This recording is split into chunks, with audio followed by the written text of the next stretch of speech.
안녕하세요. 교통사고 정보학 강부장터리 김실장입니다. 오늘은 보험사가 연락을 하질 않아서 당황하고 계신 분들 굉장히 많으신 것 같아요. 내 사건이 잘 처리가 안 되는 건지, 문제가 있는 건지, 이런저런 걱정들을 하는 분들이 굉장히 많으신 것 같은데, 보험사가 왜 연락을 하지 않는지, 이렇게 연락을 하지 않을 때는 어떻게 해야 되는지, 그 부분에 대해서 이야기를 한번 해보려고 합니다. 빠르게 시작하면, 첫 번째로는 진짜 바빠서 연락 안 하는 경우도 있을 수 있겠죠. 특히 요즘에는 경상 환자들 진단서 제출이 의무화됐잖아요. 4주까지는 그냥 해주고 4주가 넘어가면 진단서 제출해야 되고, 그때부터 2주마다 한 번씩 진단서를 계속 갱신을 해줘야 되죠. 치료기간이 명시된, 이렇게 이제 약관이 변경이 되면서 이거 은근히 되게 귀찮거든요. 그리고 병원에서도 좀 치료가 길어지면 은근히 눈치를 주는 것 같기도 하고, 여러모로 좀 피해자분들이 많이 불편해졌어요. 그래서 많은 피해자분들이 그냥 합의를 하려고 하는 경향이 좀 있어요. 경상사건을 담당하는 담당자들 같은 경우는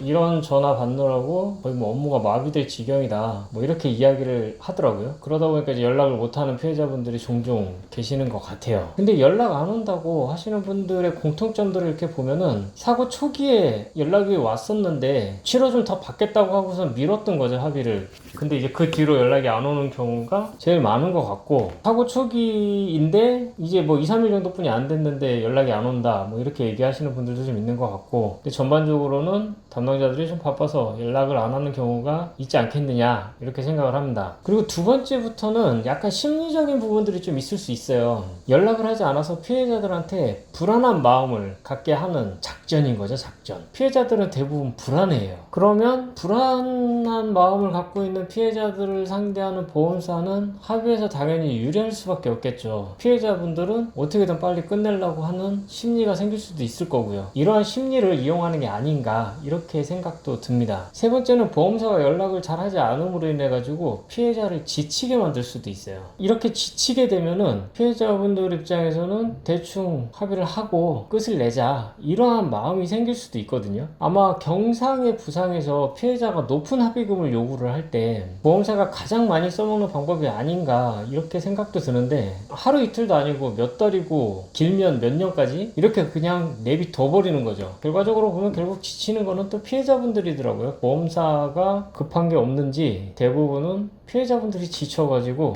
합의하고 종결하는 경우가 많이 있더라고요. 네 번째는, 이렇게까지 가는 케이스는 그렇게 많이 보지는 않았지만 아예 없는 건 아니니까 피해자분들이 스스로 그냥 사건을 포기하게 만들어 버리는 경우도 있어요. 교통사고 합의금은 피해자가 청구를 하지 않고 3년의 시간이 경과를 해버리면 피해자가 합의금 받을 권리를 포기한다, 소멸시효가 완성이 되는 거죠. 소멸시효가 완성이 돼버리면 보험사는 피해자한테 합의금을 안 줘도 상관이 없습니다. 근데 이러한 소멸시효는 마지막 치료를 받은 날로부터 3년 이렇게 생각을 하시면 되는데, 의외로 이렇게 아무런 치료도 받지 않고 기간이 훌쩍 넘어버린 분들이 굉장히 많이 있더라고요. 그러면 치료도 안 받고 아무것도 안 하는 피해자한테 보험사가 괜히 전화를 해가지고 합의금 주겠다 할 필요가 사실 없거든요. 그냥 내비두면 알아서 종결이 되거든요. 거기다가 합의금을 안 줘도 되고. 그러니까 이런 피해자분들한테는 아예 전화를 안 해버리는 거죠. 다섯 번째는, 교통사고 사건이 이제 보험 사기가 의심이 되는 사건이라거나 가해자 피해자 간의 과실 분쟁이 굉장히 심하게 있는 사건이거나, 사고의 규모가 너무나도 경미해가지고 이 사람의 부상이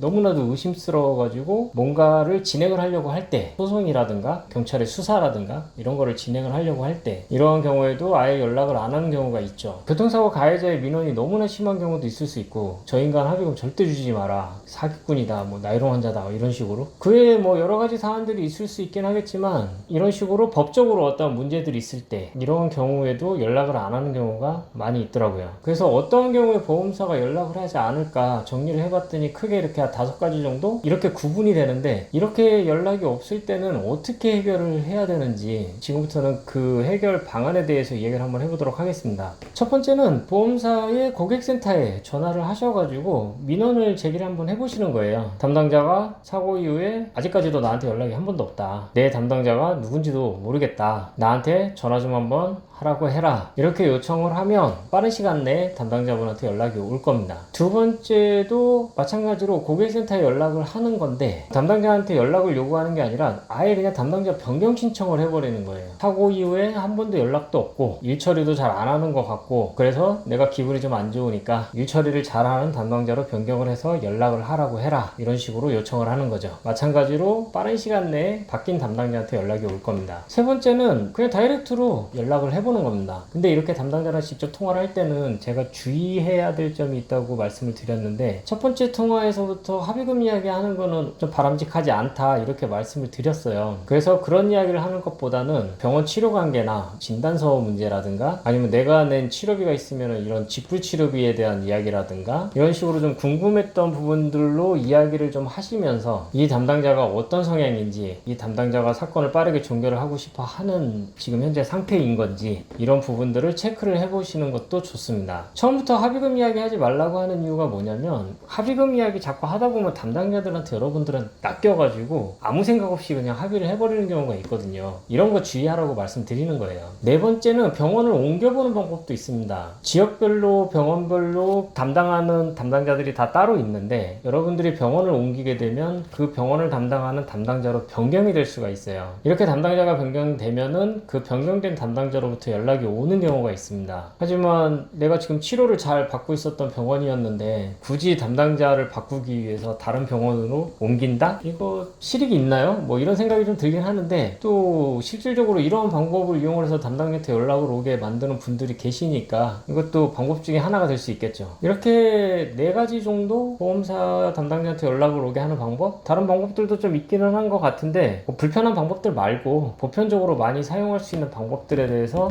정리를 해봤다. 네 가지 정도 되는 것 같은데, 피해자가 보험사한테 먼저 연락을 하게 되면 불이익을 당할 수 있다고 생각을 해서 보험사에서 연락이 오기만을 눈이 빠지게 애같하게 기다리시는 분들이 많으신 것 같은데, 불안한 마음에 소심한 성격에 보험사한테 먼저 전화하기가 어렵다고 한다면 앞에서 설명한 네 가지의 방법을 적절히 이용을 하면 담당자랑 빠른 시간 내에 통화를 하실 수 있을 겁니다. 이후 보험사나 통화를 하게 되면 보험사에서 자주 쓰는 심리전이라는 이전 영상들이 있어요. 그 영상들 참고하셔가지고 그런 심리전에 말려들지 마시고 내 권리를 정당하게 주장해 보시기 바랍니다. 그러면 좋은 결과가 있으실 거라고 생각합니다. 오늘 영상도 도움이 되셨다면 구독, 좋아요, 알람 설정 부탁드리겠습니다. 오늘 영상 여기서 마치도록 하겠습니다. 감사합니다.